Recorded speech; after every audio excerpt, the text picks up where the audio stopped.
The photo of Lila stared back at Daniel from his phone screen, the grainy image frozen in time. Every detail, her bound wrists, the fear etched into her unconscious face, burned into his mind. The words beneath it, "Stop digging, Daniel, or she pays the price," felt like a sledgehammer to his chest. He stood frozen in his apartment, the usual hum of Archeon City outside muffled by the weight of his thoughts.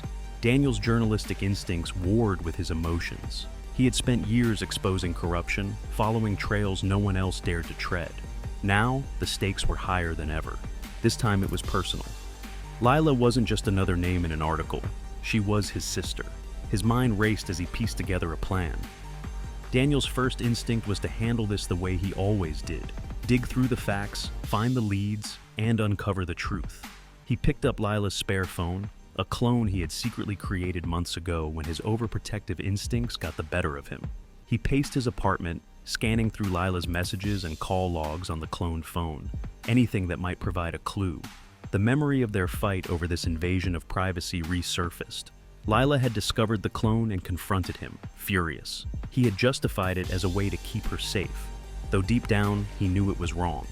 But after hours of searching, it became clear. Whoever took her had covered their tracks well. The standard methods weren't going to work this time. Frustration mounted as he stared at the city through his window. He knew what he had to do next, but the very thought made him sick. To use Halo meant betraying everything he stood for. He had spent years condemning the system, calling it a violation of fundamental rights. Yet now, with Lila's life hanging in the balance, he was out of options. Reluctantly, Daniel made the call.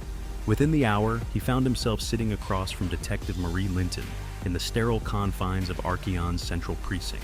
The office was cold and efficient, much like the woman who occupied it.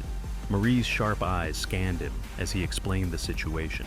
"So, let me get this straight," she said, leaning back in her chair. "You're asking us to use Halo to find your sister? The same system you've spent years trashing in your articles?" Daniel flinched at her bluntness, but nodded. "This isn't about me, it's about Lila." Marie tapped her fingers on the desk, considering. "Halo isn't a magic wand, it's a tool, and tools can only be as effective as the information you feed them. We'll need access to everything, her phone, social media, location history, everything." Daniel hesitated. The idea of handing over Lila's private life felt like a betrayal, but the image of her bound and helpless spurred him on. "Do it," he said, his voice hoarse. Hours later, Daniel and Marie sat in front of a wall of screens, each displaying fragments of Lila's digital footprint. Halo's algorithms worked tirelessly, piecing together patterns and connections.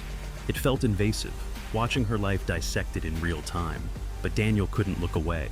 "There," Marie said, pointing to a map highlighting a series of pings from Lila's phone. "She was last active near the old industrial district."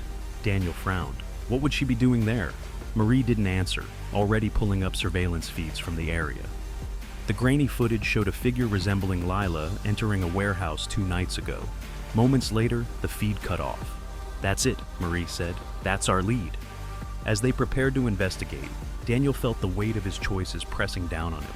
This wasn't just about Lila anymore. Watching Halo in action, seeing how it peeled back layers of privacy with such ease left him conflicted. The system worked, undeniably. But at what cost? Marie noticed his hesitation.